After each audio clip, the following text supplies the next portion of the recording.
Hey there, fantastic humans. My guest this week is Hannah Austin. Hannah is a highly sought after corporate leader and management professional, specializing in the management and prevention of burnout for professionals.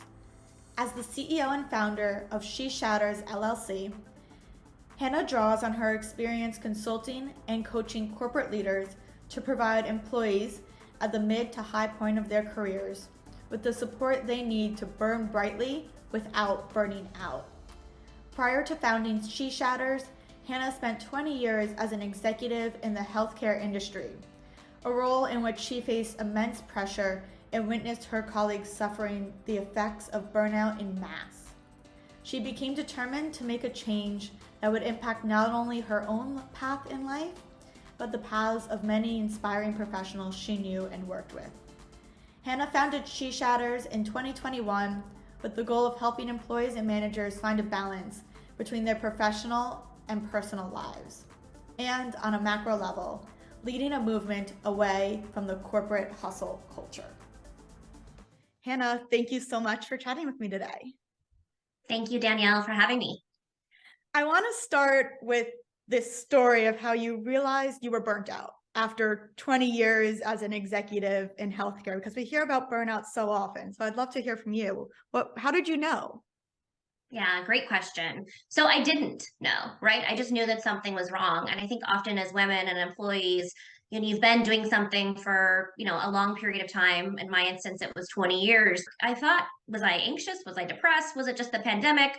It was during COVID and the beginning of COVID where most people were just not doing well anyways. So I just chalked it up to it's just COVID. I've got the COVID blues and I got to suck it up. But very quickly, I realized that it had been years and years of me ignoring the signs and symptoms of me not being okay, being overworked, being underutilized in a lot of different ways. And then also feeling like I was super cynical about my job, right? And those were all kind of signs and symptoms. The biggest piece, though, was the physical symptoms, right? Migraines, not feeling focused, kind of like you're going through a fog. And I was a very productive person most of my entire career. And so this was really new to me. And so I found myself in uncharted territory and ultimately almost collapsed in the hospital that I had worked in. Oh, wow. So tell me more about that. You almost collapsed. What was that day? What were you feeling? How'd that happen? Yeah, so a couple months before near collapse in one of the hospitals I worked in, I was experiencing very, very dark thoughts, Danielle. And you know me, I'm a super energetic and excited person and generally happy person. And I had been feeling like a dark fog had been coming over me, super, super sad, super, super depressed, just really not well. And I had basically started crying on my bathroom floor. I had to get to a Zoom meeting in like 20 minutes. And I had these dark thoughts of, I want my life to end.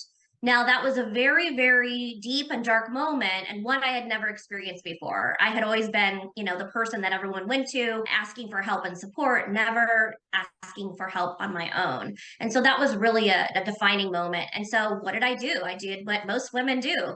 I dried my tears, I picked myself up at the bathroom floor, I put on my makeup, and I'm on the Zoom stage 20 minutes later. And I didn't tell anyone what was happening to me. Fast forward to a couple months later, I actually was near collapsed. I drove myself to the emergency room and was basically admitted there until they basically said, "What are you doing? You're working yourself to death. It is just a job. You need to take stock in what's going on with you, set some boundaries, or you need to take a leave of absence." And at that moment, I decided that I was going to retire or leave my job in order to save myself. Wow. I can't imagine what it's like hearing those words from a doctor, from medical personnel. What did that feel like? Someone who's so type A, who is so driven. How did that feel? How did you handle that? It was pretty shocking because it's like I didn't realize it was that bad. I mean, a couple weeks before, being on the bathroom floor and looking up to the universe and saying, "I can't do this anymore, help me." That was the first time I'd really literally said it out loud in the privacy of my own bathroom, right? And my own self. And I think after talking with, hundreds of women and hundreds of people since I started my company, they all say it's those conversations that you're having with yourself in those private moments that are the most intimate. And that's your inner voice saying, you can't do this anymore. I chose to ignore that inner voice, right? Again, I picked myself up. I continued with the Zoom stage. I continued with my job until finally my body reached its breaking point and said, your heart and your mind is not making the right decision. Your body will tell you you're done. And I think hearing the doctor say, your body's telling you you're done was not a slap in the face, but like, okay, I can no longer run. I could run from my heart, I could run from my mind, but when your body's basically collapsed, there's no running. Like I had finished that race. And so tell me about what happened next, because you know better than me because you speak with so many women in terms of burnout, but even from my own experience, right? We get stuck in, well, now what? If I did quit, what would I do? Yeah. You know, we're supposed to take a vacation. What do we really do next? And so how did you decide what to do next? Yeah, I mean, for me, it was once I kind of came home from the hospital and my husband and I had a discussion when it was a little bit more proactive. It was like, I can't do this anymore. I could take a leave of absence, but I knew at that point I was a workaholic. I had had 2 cell phones since I was the age of 21. I grew up in an environment where I was available 24/7. I have the type of personality that I get addicted to work. And I just didn't honestly, Danielle, trust myself enough to go back to work, right? So leave of absence wasn't a option for me personally. I also felt the stigma of I'm a manager, I'm a leader. I tell my staff all day long, I'm here for you, take care of yourself, take leave of absence, use EAP, use all of these benefits. But I didn't believe that I deserved those as a manager, right? My job was to help other people. And so for the first time in my life, I said, I'm not able to help other people because I can't even help myself. And so at that point, I made the decision. We financially worked out what we were going to do. The plan was for me to just take 3 months off and then reevaluate. I gave notice at my job. I ended up staying a whole nother month, just wrapping up and making sure things were tucked in. But that leaving and tearing away from that old identity of being a workaholic, I mean, I basically told my company, I'm not going to anything else. I'm just done. I didn't tell them, how bad it was that I was in the hospital, because at that point I was still kind of reckoning within myself of what was going on. I just said, I need to be done. I love you guys. I wish, you the best of luck. I'm not running to anything. I need to run towards myself. Were there any feelings of failure that you had to grapple with during that time? Oh yeah. Yes. I mean, I think the last year and a half, 2 years has been, on the days of starting a business, which I know you appreciate and understand as a women entrepreneur, there's days you're like, I'm saving the world, I'm making a difference. And then there's days you're like, nobody's buying anything. What am I doing wrong? I should go back to my other job or my previous life. And of course, that's totally normal, which is why I wrote my book as a love letter to my readers of, if you're going to do something, do it, right? Do it scared, but just do it and take that leap of faith and really figure out, what do you really want to do? Because I think often as women, we are sold this societal expectation of, you need to, work harder. You need to have 2.5 kids, or not only now is it enough to be a CEO, you have to have a side hustle as well. And you have to be fluent in 5 different languages, right? So I think that we have these expectations on our shoulders. And when you leave a job or you're losing your identity in some way, you really need to look inside and say, was that the identity that I really wanted? Is that who I truly am? And so the last 2 years have really been unpacking, leaving the old Hannah behind and really figuring out who I truly am and what I truly want to do. 3 months later of this after you've left, and you ended up starting a company. At what point really did you know that that's the next step, as opposed to another job or really anything else? Yeah, I mean, to be fully honest with you, I was looking for other jobs. I was looking for other jobs as COO, CEO, because that's always had been in my mind what I wanted to do. I wasn't actually looking for something to fuel my heart and spirit, because I was still thinking with my head, if that makes sense. I was thinking, I've taken 3 months off. I miss making the money I used to make. I miss the title. So I'm just going to apply for same old jobs. Quickly did I realize that none of those jobs, like even going to the interview for those jobs, I was like, I don't really want it. I don't really care. It's just a job. And that was like, why would I take another job that I just don't feel invested in? So at that point, I had to do some self-discovery as to, what do I really want? And I started asking people in my life, how would you describe me in 3 words? What do you think I'd be good at? What is something that you've always dreamed for me? And hearing their feedback and then looking at, myself intrinsically to say, does that fit? If I tried that on working for a not-for-profit or making a difference, no matter what answer someone gave me, the answer that I checked within myself was really about giving back, making a difference, sharing my story, and making someone's life better. And so, frankly, Danielle, I just started writing in my journal and talking with people, and they said we need someone to provide us with the tools and support we need for burnout and burnout prevention because we were knee deep in COVID at that time. So I just slowly started making little products. I created a toolkit. They said, you need to start a podcast. I started a podcast quickly. We were internationally listened to. And so all of these things along the way were just these little seeds planting and me, frankly, just experimenting. Is this going to work? And are people going to be interested? And is this a movement that people are interested in being a part of? That's really incredible to hear how you married the intrinsic and the extrinsic, because you know how big I am on intrinsic motivation and listening to the self. And it takes a little bit of practice to really listen to yourself and to understand, is this fear coming from my head? Is this dread coming from my gut? And what is the difference? What inspired you to turn to others while listening to yourself? Was there sort of a moment where you said, you know, it'd be really helpful if someone else's perspective was here? Actually, it was a recommendation. I had hired a career coach because I thought, oh, there's something wrong with me. I don't want to be a CEO of a dermatology company. That should be good enough. Why don't I want to? And so I hired a career coach to like buff up my resume and help me journey and discover what I wanted to do. And she said, hey, why don't you do this exercise?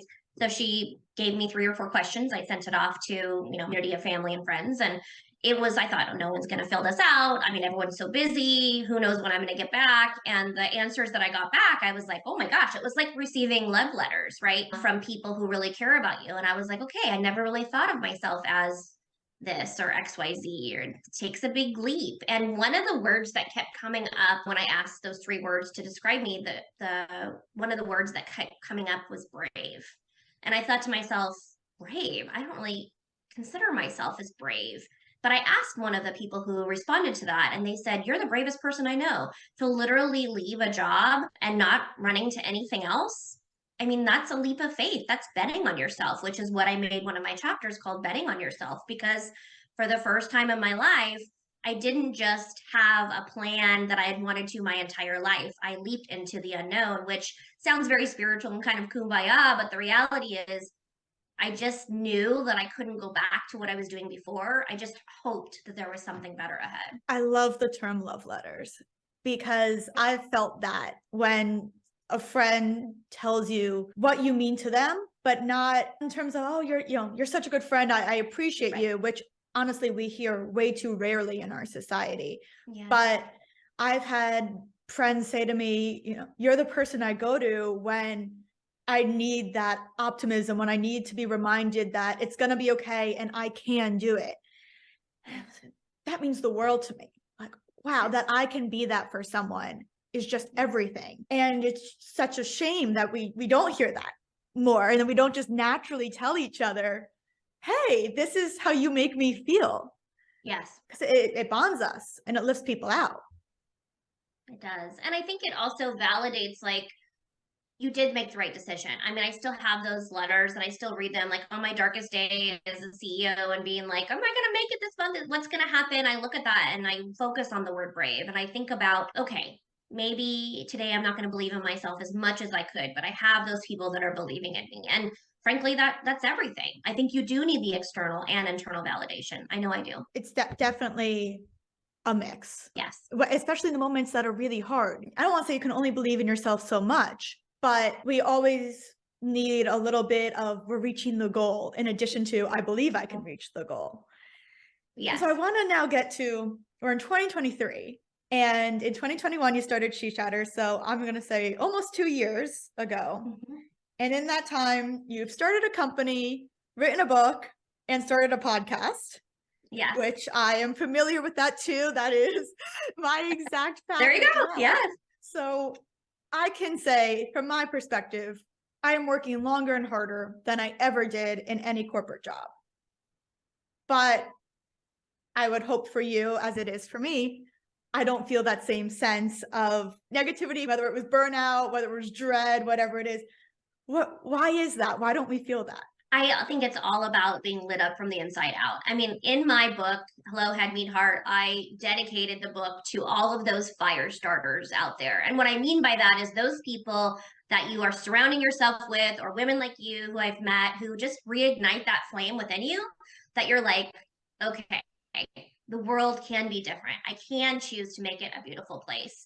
And so I think ultimately, Danielle, I'm on fire. Like it feels good. I feel like I'm in my 20s again, which, not physically, because I have one good arm and one good leg. When you're 40, you'll understand. But from the inside out, I get up in the morning and I'm like, I'm excited to have a podcast with Danielle. I'm excited to, be on the national news. I'm excited to mentor another woman who's writing a book right now and at a dark moment of her life. Like you're helping someone, you're making an impact and you're making a difference. Now, I had this feeling initially when I started in healthcare because you're an empath, you're in healthcare for a reason, you want to make a difference. Somehow I just lost sight along the way of why I was doing it.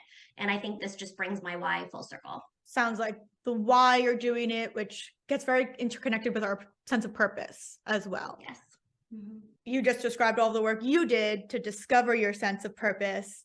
I'm wondering, is there also a level of control over your day, maybe? And I don't mean like, I mean more like autonomy, right? Yeah. In addition to the purpose. So what are those factors when you coach leaders and managers? What are those factors that they pull in to prevent burnout in their teams? Yeah, I mean, I think ultimately we all have a job, right? Even though you and I are CEOs of our own company, we still have commitments, right? So we would love to be able to just go off to the Bahamas or take a long weekend or whatever. And sometimes we can take that space. But mostly we are building something. And so when you're building something, your intention and your purpose and your time and energy go towards that. I think, in the work that I do now, traveling nationally and speaking with companies as well as individual people, I always say, what are those things that light you up from the inside out?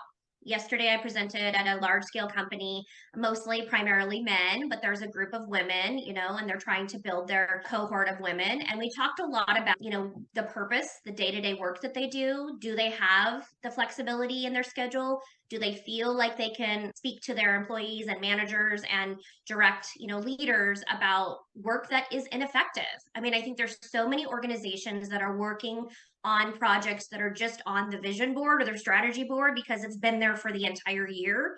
But when you actually look at the day-to-day landscape of our world and how your business fits into that, it may seem obsolete, which is why a lot of people are functioning in meetings that are not conducive, not productive, as you know.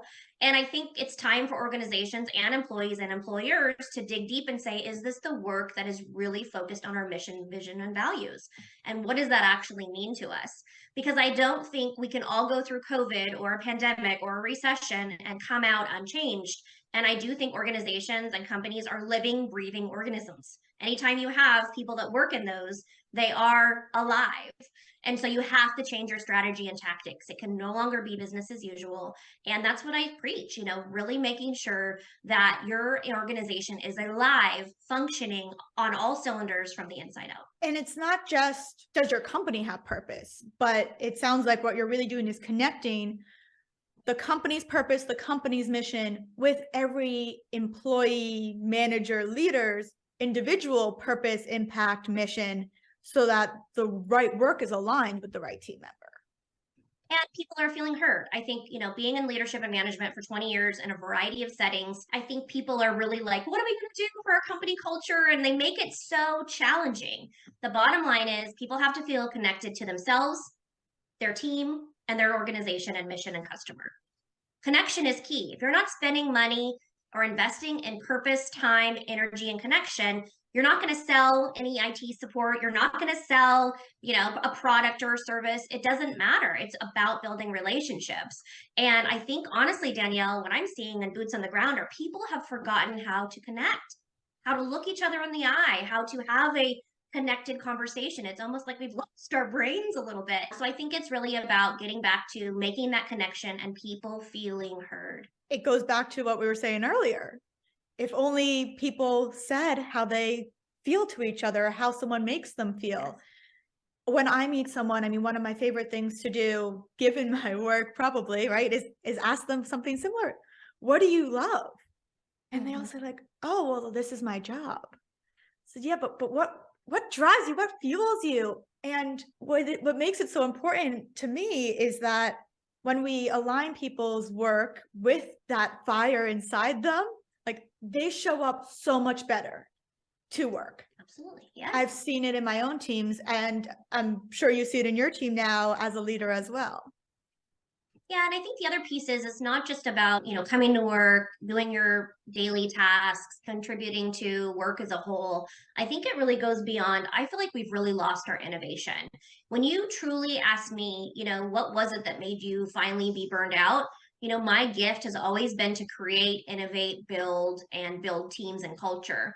When that was, taken away from me because of COVID or isolation or whatever happened with the circumstances, I felt like I was dying. Pieces of me was dying inside. And because I couldn't create anymore, I couldn't innovate, I couldn't make that connection. And I think that happened to a lot of people. And I think now people are realizing, like, I just can't do this anymore. I need to leave my job, which was what happened with the great resignation, which is what happened now with the people that can't resign. They're just sitting there at their desk, quiet quitting, or whatever you want to call it. But I think it's really about loneliness, connection, and creativity. I mean, we've really lost that in so many facets of our life. Even on personal level, just earlier in the week, I was not feeling as inspired as I'd like to, as I usually do coming into this life that I've built for myself that I love. And I took stock. I said, okay, what am I doing with my days? And I realized that I had gotten so caught up in all of the work I have that I had forgotten to read before bed recently. I had forgotten to watch some documentaries that I love. I hadn't recorded an episode of the podcast in a little bit and actually be able to connect with people, which is why I started doing this in the first place. It was so fun for me to connect. I was inspired by my book and connecting with people for those interviews. And as soon as I put that back into my life over the course of a day, a night, I suddenly was refueled. That spark was reignited, and it makes all the difference overnight. Really does. And I think a lot of people, when I travel around the country or do my speaking engagements, they say, gosh, you make it sound so easy. And I'm like, it really is. It's as simple as, looking at your planner or looking however you schedule your time and say, what day out of this week was I the most lit up? What day out of this week went the most successful, according to me internally? And what happened that day? Was it that you recorded a podcast? Was it that you mentored another woman? Was it that you had a great connection with your kids or your husband or your spouse, whoever it is? And I asked them to actually, I call it project manage the F out of your life and who you are. Because I think at work, we can handle projects, we can build companies, we can build buildings, we can sell products. But if we can't project manage ourselves or know who we truly are and what fuels us and lights us up inside, we're no good to anybody else. And I really hate when people say put on the oxygen mask first because it's so overused. But I would say turn to yourself first. If you are feeling lost, kind of like you're spinning or you're feeling like I just can't do this anymore, pause, take stock in, okay, where am I right now? And what is it that I need for myself to get back on track and make next week a really, really positive week for myself? And then I'd say if you're a manager, you do that for yourself and then lead your team through that so that you can keep lifting them up and keep inspiring them in their lives, not just their work. Yes, absolutely. At the end of our session yesterday, I was talking about the importance of transparency as a manager and leader. And I said, I really wish I would have told my team, my leadership team, and the people that directly reported to me what was going on with me. I wish I would have shared that, in an appropriate way.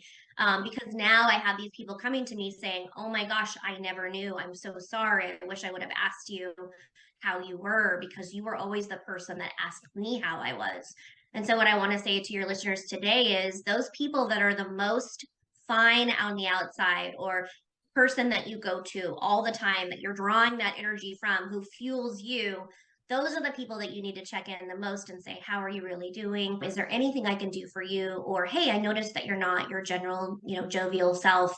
I'm thinking about you. And I think some people are really good at covering it up. I was one of those people, but I would say what I've learned now more than ever, 2023, 2 years later, is just to let go and let people in. I did an exercise similar to that myself recently, where I stopped saying good when people asked me how I was, because it's such a reflex, right? How are you? I'm good. Everything's good. Everything's fine. Life is great. And instead I challenged myself to say what was actually going on. whether it was a challenge I was facing or in work or personal. And it was astonishing to me how deeply and instantly I was able to connect with people. I sat at a dinner and I said, well, I'm, really working on my sales funnel, that sales is a whole new thing for me. And he said, oh my God, I spent my career in sales, tell me what's going on. Let's go over the pitch. How does it work for you? And we were in this group dinner and the two of us just deeply connected. Mm-hmm. And it was beyond being helpful for my business, just re-inspiring for both of us. And now I have a new friend instead of, I sat next to them at dinner once. Exactly. Yeah. And it's opening the door, right? There's a million ways to go through a door, but it's, have to open the door a little bit. And it's sometimes if you're the person that opens the door a crack, it gives the other person the courage to do the same. And so I like to say I'm a door opener, right? Like I'm a bellwoman because I do try to crack open that door and say, how are you? And here, I'm not great today, right? I was supposed to come to this presentation. The woman asked me, how's your day going? I said, not great. I was supposed to come to this presentation this morning. I bought a cute dress and then I put on my nylons and already ran them. Right. So then I had to go back so we had this long story and we giggled about it. It was just fun. It was a moment of connection. And then that cheers you up for the day. Right. It's not like, oh, I, just ran my nylons and I'm hating my day and I've got to get through this speaking engagement. It's like, no, let's laugh, let's joke, and let's just approach the day in a different way. You're right. It's as simple as that, sharing what really happened. My morning has not been perfect, quite frankly. Exactly. So I want to pivot a little bit to your book because it is such an exciting book. I know it's available now. You talked a little bit about what inspired you to write it, but I'm curious, tell us a little bit more about that moment where you said, this is really what I have to do next on my journey. Mm-hmm. Yeah, thank you for the question. So yes, the book is out on Amazon, discounted to 99 cents, so we can make it affordable for all women and people. And it's been going really well. I was inspired basically to write the book based on my bathroom floor moment, right? Being in my darkest moment. And I didn't want that for someone else. I wanted a resource or something comforting for someone to go through and go to and say, I need next steps, right? I think there's a lot of self-help books out there that don't really help. They have very high level, this is anxiety, this is depression, but nobody says how do you actually get out of the funk? What steps do you take and what do you do? And so I wanted every chapter to be a love letter to my reader to say, I've got you, I'm supporting you from afar, I've been there, I've turned my darkest moment into rocket fuel, and here's how you do the same. And the book starts on the bathroom floor, and then it ends asking the reader to live and leap towards their extraordinary life. How inspiring, truly. I mean, even just getting up off the bathroom floor for yourself is so inspiring. Too many people, we get stuck on the floor, not knowing how to lift up.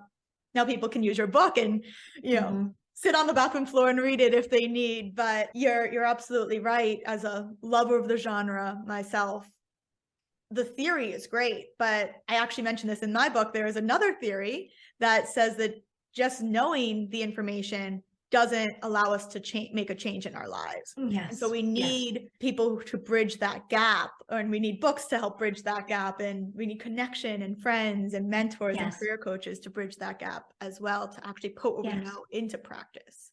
Absolutely. And I know you interviewed a lot of people for the book. What did you learn from all of these women? And it is mostly women you interviewed. Is that correct? That's actually half and half, to be honest with you. It turned out to be women, as did with my company, but the surprises truly have been the men that I've interacted with and the vulnerability that they've showed and wanted to be involved in and share their stories. So I wanted to make it obviously gender neutral. We actually have a story in the identity chapter, which is about a colleague of mine that I've known several years in healthcare who was formerly a woman and now has transitioned to a man. And so it's a really deep, in-depth discussion around identity and what does identity mean, whether it's loss of job, losing your family member, losing who you truly are, and stepping into the body that you're born to live in. So that was kind of an inspiring story. But I would say, the thing that sets this book apart is I'm asking the reader to come along on a journey with me, and I'm asking them to allow me to come along the journey with them,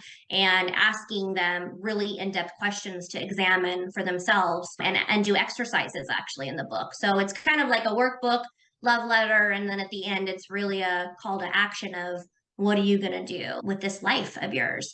And are you going to live in black and white land, kind of Pleasantville, or are you going to choose a colorful life? So You don't have to convince me on the colorful life. Love Well, you colors. can tell from my outfit and obviously the color of my book, like it doesn't get any more colorful, right? So Yes, yes. As I'm looking out the window during our discussion, and I just see a haze of beige of all of the brick buildings and yeah, the dark gray streets. Color breathes life into us it does. as we breathe life into ourselves. And what I love about your book is how it's not necessarily about burnout, right? You've switched it into opportunity. Yes. Why was Yes. that important to you? Yeah, I mean, I think for me, the book started out as, honestly, I wish people could see like the initial, it was basically a journal of like me having conversations with myself in a journal, right? It was just ramblings. And it was my darkest, most innermost thoughts. And as I started talking with women initially and saying, like, I'm writing this book, I'm going to name it Conversations with Myself because it's so intimate. What do you think about that? And then women just started saying, well, tell me about it. And then they started telling me their stories. And then I thought to myself, my whole entire life, I feel like I've really moved up the ranks by myself. I mean, obviously, I had women that supported me and different things like that, but it was a very lonely kind of propelling, right? And so, what I really wanted to do with this was I wanted to take all the learnings that I had had in the past and I wanted to bring women closer to me. And I wanted to hear their stories and I wanted to feel that connection because I didn't feel like, as an author, that I could preach connection and leadership and support and creativity if I wasn't living and breathing it myself. I needed to be truly authentic. And so hearing their stories and weaving their stories within the book as well as mine, it created this bond and it created kind of this network and movement of women who were basically saying, and men later on, that we don't want to live these mundane lives. We don't want to live the life that someone else has built for us. We are choosing to leap towards something extraordinary on a leap of faith or a sign from God or a voice from someone or a word from a mentor. Like we want to start listening to both our internal and external worlds, which is why I named it Hello Head Meet Heart, because only then when you are using your heart and your head together are you actually truly able to tap into your extraordinary life. And that's, the love letter to the audience is really, it's an invitation to do so. As someone who loves lifting others up, as I do as well, how do you balance refueling by lifting someone up and not forgetting yourself, as you described happened in the past? Yeah, I mean, I think I'll be fully honest, it's going to be a journey. I know already in 2 years, there have been times I've been close to that razor thin line of burnout versus, ignitement, I guess I should say. Like literally setting myself on fire versus having the fire inside me, right? Literally. But I mean, I think really it comes down to you have to know if you've burned out multiple times, like I know what my triggers are. I know what that razor thin edge is between helping and hindering myself. And for me, it's, caring and being present for someone as they're going through their metamorphosis, their change, their evolution. But you cannot care more than that person cares, right? So it's really making sure you're giving people the tools and handing them the tools and supporting them in the passenger seat, but I'm bringing snacks is what I say. You're the driver of your life, but I'll be a passenger and I'll bring snacks, whatever you want.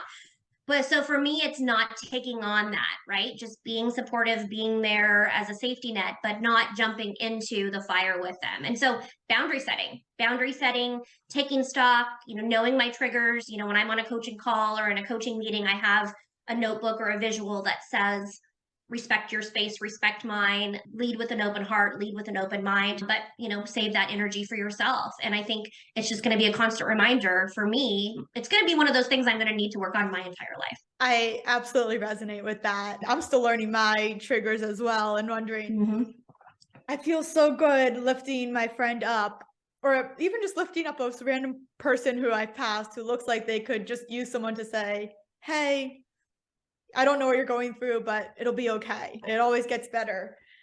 Yes. And not ignoring myself and Yes. also asking for help when I need it, which is one of the hardest things to do. I think no matter who you are, I know there's a lot of talk about the bias in genders and asking for help, but I mean, do you see that in your work? Is a big difference in gender? Gosh. Every day. I mean, again, the men me, to be honest, I thought I was, very SheShatters and very female focused. One of my first clients was a male physician who I had known, and he said, I can't talk to anybody else, but I trust you. I need help. And I was like, wow, this is like, one of the lead positions in this company. Like, I can't believe he needs me. I'm here. I'll help you. But I think really it comes down to, in order to ask for help, you have to be vulnerable. You have to say, I'm not okay. Or you have to slowly tiptoe and say, hey, I really like how you did XYZ. Can I shadow you? I mean, there's different ways of saying that you need help. And I really, give tools to people and organizations, tangible tools for people to say, you don't have to say, I'm on the bathroom floor wanting to commit suicide to ask for help. You can say, gosh, I'm really stuck with this project. Danielle, I saw you do XYZ, or Danielle, you're really good at this. Would you mind if I shadow you? Or, hey, could we go to coffee and I pick your brain? Or, hey, I really admire you. Like, there's things and ways to put yourself out there where you're not already putting your heart out there. You're just extending an invitation. Once you get to know that person, then certainly that can unfold. But just take a small step. I think people really get stuck in that 0 to hero moment where they feel like they have to like tell everyone their child story and baggage and what they're afraid of. No, it's just a simple, hey, I really appreciate you. I'd love to learn from you, and make that connection. It doesn't have to be a huge, big mental health discussion and leave. I love that because it is so simple, but it's, I think, governed by so much fear in our society. Don't be vulnerable. Don't let anyone see your pain. If it's in the wrong hands, be careful. And so, I mean, it sounds like, and I'll let you say, but the thing we need to burn brightly without burning out, and I'll use your phrase, burn brightly without burning out. I love it so much, is to understand ourselves and also to connect and to remember who we are and be aligning our lives, whether that's in work or personal, to who we are. Yeah, I mean, I think you said it really well. And I think it's also lean into that fear. One of my favorite chapters in the book, and I'm not going to give it away because everyone's got to get it, but is really about learning how to ride the fear. For me, I have always stopped against the fear, gone around it in different ways, tried to figure it out. A lot of us have control issues. We're like, okay, if we can't do that, we're going to make it happen. Like, we're so headstrong. Instead, I should have ridden the fear. I should have said, what am I afraid of? And talked to it and been like, well, what's the worst that could happen? Like, my relationship now with fear is so different, Danielle, than it was in my 20s and 30s and even 2 years ago. For the first time, I looked fear in the face, and it said, what are you going to do next? And I said, I don't know, but I'm going to follow the golden thread of, I want to make an impact. I want to make a difference. And God, I'm so happy that I followed that thread, because I never would have thought that I would start a company. Never would have thought that I would Google how to start a podcast and 10,000 listeners a year and a half later. And never would I have thought that my dream at the age of 4 would actually be coming true at the age of 43. That's so beautiful. Hannah, thank you so much for joining me and for this conversation. Yes. You can buy Hannah's book, Hello Head Meets Heart, on Amazon, and learn more about Hannah and her work in our show notes. Thank you so much. Thanks, Danielle. Thanks for listening to this episode of Unboxing Humans. Check out our show notes for more information about our guest, and don't forget to subscribe.